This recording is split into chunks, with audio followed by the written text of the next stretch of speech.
निकाय चुनाव की वोटिंग में अब कुछ ही घंटों का समय बाकी है और हमारे साथ मौजूद है वकालत की दुनिया में जाना माना चेहरा बिल्किस चौधरी जी, जो इस बार कांग्रेस की तरफ से चेयरमैन पद के लिए मैदान में हैं। बिल्किस चौधरी जी, पिछली योजनाओं में कांग्रेस का इस पद पर कब्जा रहा है। क्या लगता है कि इस बार भी आप कांग्रेस का कब्जा आपके ज़रिए कायम रहने या दबदबा रहने की क्या उम्मीद लग रही है? देखिए, मुझे पूरी उम्मीद है इंशाल्लाह मैं जीतूंगी, क्योंकि मैं जहाँ भी जा रही हूँ मुझे जनता का प्यार वोट के रूप में, सपोर्ट के रूप में मिलता नज़र आ रहा है। वो सब मुझसे कह रहे हैं कि पहली दफ़ा कांग्रेस पार्टी ने एक ऐसा कैंडिडेट उतारा है जो हमारे से बीच का जुड़ा हुआ है, ज़मीनी से जुड़ा हुआ है और 22-23 साल से लगातार कांग्रेस में रह के गरीबों की लड़ाई लड़ रहा है। तो इस वजह से मुझे लग रहा है कि मैं इस बार जीतूंगी ज़रूर। कांग्रेस में आप किन पदों पर रही और कितने साल? मैं महिला शहर अध्यक्ष, जिला अध्यक्ष, प्रदेश में उपाध्यक्ष और मैं महिला प्रकोष्ठ सेवा दल में प्रदेश अध्यक्ष हूँ पूरे प्रदेश की। अच्छा, जो पीसीसी हूँ। पिछली योजनाओं में जो अंजू अग्रवाल रही है, वो अपने बेस से अपनी सीट निकाल पाई है? कांग्रेस का उनके लिए काफ़ी कांग्रेस का प्रभाव रहा? नहीं, कांग्रेस का भी प्रभाव रहा है और कुछ सभी वर्गों ने, सबसे ज़्यादा मुस्लिम वर्ग ने जो है उन्हें वोट एंड सपोर्ट दिया है। और वो पता नहीं वो डर गई या उन्हें क्या हुआ, वो लोग उन्होंने अपनी पार्टी को चेंज कर लिया। लेकिन मैं कांग्रेस की सिपाही हूँ, 24 साल से लगातार सक्रिय मेंबर हूँ, काम कर रही हूँ और जनता के बीच में जाती हूँ। इसलिए मैं कभी भी कोई दल नहीं मैं जाऊंगी, हमेशा कांग्रेस ही थी, कांग्रेस में रहूंगी और अपनी आवाम, अपनी जनता, अपने लोगों के बीच में रह के कार्य करूंगी। वकालत में कितने सालों से आप काम कर रही हैं? मेरा 2009 से मैं लगातार सक्रिय हूँ। मेरा रजिस्ट्रेशन 2010 का है।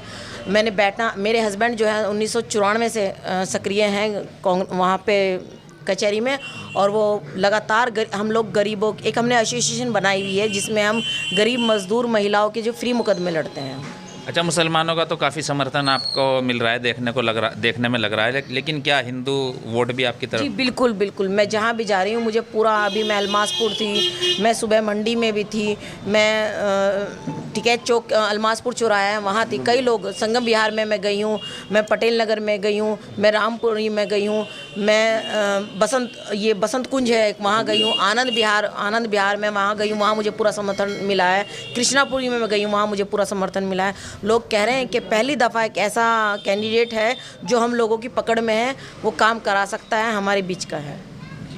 आपके साथ बहुत से लोगों का हो रहा है और बहुत से लोगों ने वादा किया है आपको वोट देने का। क्या एक दो कुछ ही शब्दों में आप बता पाएंगे कि क्या ऐसी चीज आप ये सेवा करने वाली है, आपकी क्या खिदमत रहेगी कि जिस वजह से लोगों को आपके साथ जुड़ना चाहिए? जी, मैं सबसे पहले तो मैं बता दूं, जो और कैंडिडेट हैं वो महिला कैंडिडेट सिर्फ उनके पति नेता हैं, उनकी महिला हाउसवाइफ हैं। उनसे मिलने के लिए पहले आपको उनके पतियों के सामने गुहार लगानी पड़ेगी, तब आपको, ये भी संभव नहीं है कि आप फिर भी उनसे मुलाकात होगी। लेकिन मैं एक ऐसी हूँ, आपके बीच से हूँ, जनता में जाती हूँ, तो मुझसे मिलने के लिए आपको किसी से अपॉइंटमेंट लेने की ज़रूरत नहीं है। आप जब भी, पूरे मुजफ्फरनगर नगर पालिका वासियों से मैं प्रॉमिस करती हूँ, आप जब भी मुझे पुकारेंगे मैं आपके सामने हाजिर होंगी, आपके बीच में रहूँगी। और सबसे पहले मेरा काम रहेगा कि नगर से सबसे ज़्यादा नगर में सफाई हो, साफ़ सुथरा नगर हो, नालियाँ साफ़ हो, स्वच्छ पानी हो, लाइट की जो है व्यवस्था अच्छी हो, क्योंकि आदमी को हवा, पानी, बिजली, सड़कें, ये बेसिक ज़रूरतें होती है और नगर पालिका के अंडर में यही आती है। तो सबसे पहले मेरा कार्य यही रहेगा।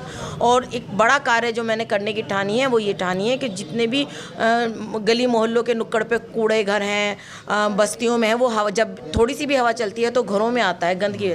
तो जितना ये मक्की नगर में जो कूड़ा घर है, मेरा कोशिश यही रहेगी कि इसको यहाँ से शहर से दूर, कम से कम 10 किलोमीटर दूर उसको ट्रांसफ़र किया जाए, ताकि जो यहाँ के लोग हैं, कभी कभी उसमें से इतनी बदबू आती है कि पूरे शहर में फैलती है। तो मैं चाहती हूँ उसको अलग लेके जाया जाए, 10 किलोमीटर, कम से कम 10 किलोमीटर शहर से दूर हो, ताकि यहाँ की जनता साफ़ सुथरी हवा ले सके, स्वच्छ पानी पी सके। जी, बहुत ही अच्छी बात है। बिल्किस चौधरी जी ने कहा है कि इनसे मिलने के लिए किसी अपॉइंटमेंट या किसी के कोशिश की ज़रूरत नहीं होगी, क्योंकि डायरेक्ट इनसे कोई भी इंसान, कोई भी जिसे कोई सेवा करानी हो, फ़ौरन इनसे मिल सकता है। बल्कि जो दूसरे कैंडिडेट हैं उनके लिए एक पहचान की और एक जान पहचान की ज़रूरत होती है, क्योंकि वकालत की दुनिया में बहुत दिनों से काम करती आ रही है बिल्किस चौधरी जी। लिहाजा हर इंसान को और काफ़ी गरीबी को और गरीब लोगों को और समाज के दूसरे वर्गों को इन्होंने बहुत करीब से देखा है। हमारे साथ और भी बहुत से लोग मौजूद हैं, थोड़ा सा उनसे भी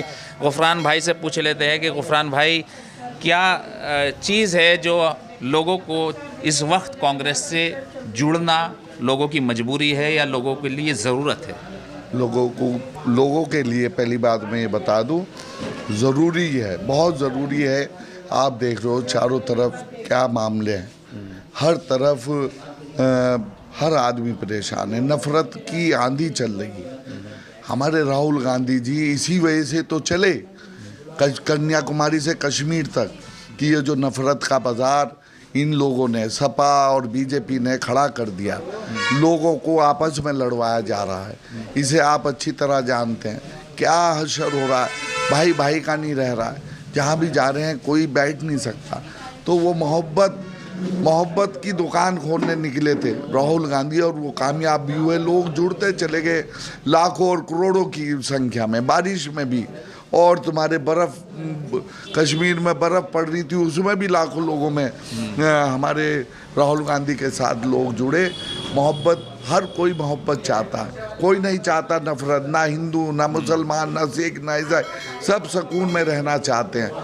सबको रोज़गार चाहिए, सबको विकास चाहिए, सबको रास्ते चाहिए, सड़क चाहिए, मगर कुछ नहीं हो रहा। लूट हो रही है, एक आदमी को सारा हिंदुस्तान बेचा जा रहा है। अडानी है, 2000 करोड़ का राहुल गांधी ने पूछा तो उनकी सदस्यता छीन ली, उनका मकान तक छीन लिया। आज गुलाम नबी आज़ाद जिन्होंने पार्टी छोड़ी, आज तक उनसे मकान नहीं खाली करा पाए। आप सबको मालूम है, मैं आपसे यही बात कह रहा हूँ कि जो राहुल गांधी हमारे, प्रियंका गांधी हमारी, जो मोहब्बत की दुकानें निकालती चलिए, मेरे लोगों से अपील है कि लोग कांग्रेस को वोट दें, इस मुल्क को बचाएं। ये मुल्क जब ही बच सकता है जब आपस में हम आपस में मोहब्बत के साथ रहेंगे। बिल्कुल, बहुत अच्छी बात कही कि बेशक हर इंसान मोहब्बत का भूखा है और मोहब्बत से ही दुनिया चलती है, मोहब्बत से ही देश चलता है। आइए, हमारे साथ मौजूद हैं महफूज भाई, इनसे भी पूछ लेते हैं कि राहुल गांधी ने जिस तरह से यात्रा शुरू की थी, उसके बाद लोगों का क्या रुझान रहा है कांग्रेस को लेकर? जैसा कि अभी हमारे साथी बता रहे थे, राहुल गांधी जी ने संकल्प लिया है कि सरकार बने या ना बने, मेरी आवाज़ लोकसभा में दबाई गई, मंच पर दबाई गई, लेकिन मैं हार मानने वाला नहीं हूँ, मैं जनता के बीच जाऊँगा। इस बात को लेकर ही उन्होंने पैदल यात्रा शुरू की थी, जो लगभग 3500 किलोमीटर की थी।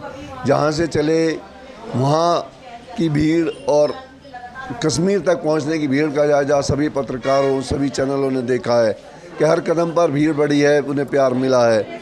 और वो इसी बात को लेकर चले थे कि मैं हिंदुस्तान की गंगा जमुना तहजीब को जिंदा करूंगा, हिंदू मुसलमान एकता को बढ़ाऊंगा, प्यार मोहब्बत देश में पैदा करूंगा। जो नफ़रत की आंधी 8 साल में भाजपा सरकार ने चलाई हो, इसको मिटाने के लिए मैं पूरे प्रयास करूंगा। और इसी कड़ी में उनके साथ जो हुआ, ये उसी का नतीजा है। जब जनता ने उन्हें प्यार दिया तो भाजपा सरकार बौखला गई और इस तरह के निर्णय लिए जो कभी हिंदुस्तान में नहीं लिए गए। किसी की सदस्यता आज तक भड़काऊ भाषण में समाप्त नहीं की गई, इसके अपवाद बहुत लोग हैं, पत्रकार लोग भी जानते हैं, समाज भी जानता है। लेकिन ये द्वेष की भावना है। कांग्रेस पार्टी ने कभी द्वेष से राजनीति नहीं की है, प्यार मोहब्बत और भाईचारा हमेशा जिंदा रखा है और इसी पर कायम रहकर हम पार्टी की सेवा कर रहे हैं। हमारे नेता राहुल गांधी जी इसी पीढ़ को लेकर पूरे देश में संदेश दे रहे हैं कि बिना प्यार के देश नहीं जुड़ सकता, देश नहीं चल सकता। जय हिंद, जय भारत, जय। बेशक नफ़रत का मुकाबला नफ़रत से नहीं किया जा सकता। राहुल गांधी ने नफ़रत का जो संदेश, नफ़रत के ख़िलाफ़ जो लाए हैं, वो मोहब्बत को लेकर आए हैं और मोहब्बत से ही दुनिया चलती है। एक और भाई हमारे साथ मौजूद है जी, आप क्या वो है कहना इस बारे में? सर देखिए, मैं तो यही कह सकता हूँ कि जो आज के वक्त में हमारे देश के हालात हैं वो बहुत ज़्यादा ख़राब हो चुके हैं और सभी लोग जानते हैं कि भाजपा ने ये क्या किया, इस वक्त देश में नफ़रत का माहौल चलाया है। भाई को भाई से जुदा करने की कोशिश की है। हम सभी लोग हिंदू, मुस्लिम, सिख, ईसाई हिंदुस्तान में बड़े प्यार मोहब्बत से रहता है हमेशा से, हमारे बुज़ुर्गों के ज़माने से।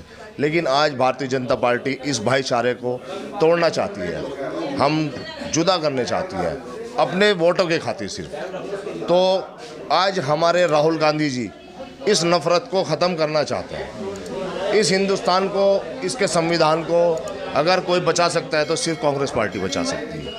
उसी की लड़ाई हमारे राहुल गांधी जी लड़ रहे हैं और हम उनके सिपाही बनकर उनके साथ में चलने की कोशिश कर रहे हैं। और हम सभी लोगों से अपील करेंगे, कांग्रेस पार्टी को साथ दें, कांग्रेस पार्टी के हाथों को मजबूत करें। अगर इस देश को बचाना है, इस देश में अमन और शांति चाहिए, तो कांग्रेस पार्टी को मजबूत बनाना पड़ेगा। जी बिल्कुल, अगर देश को बचाना है तो कांग्रेस को लाना है, यही कहना है यहाँ के लोगों का। और साथ ही ये भी कहना है कि जो आंधी नफ़रत की चली है, उस नफ़रत की आंधी को ख़त्म करने के लिए अगर कोई आया है तो वो राहुल गांधी है। और राहुल गांधी ने इस मार्के में, इस काम में बहुत हद तक कामयाबी भी हासिल की है। विविध विचार के लिए सुहेल के साथ रईस सेठी।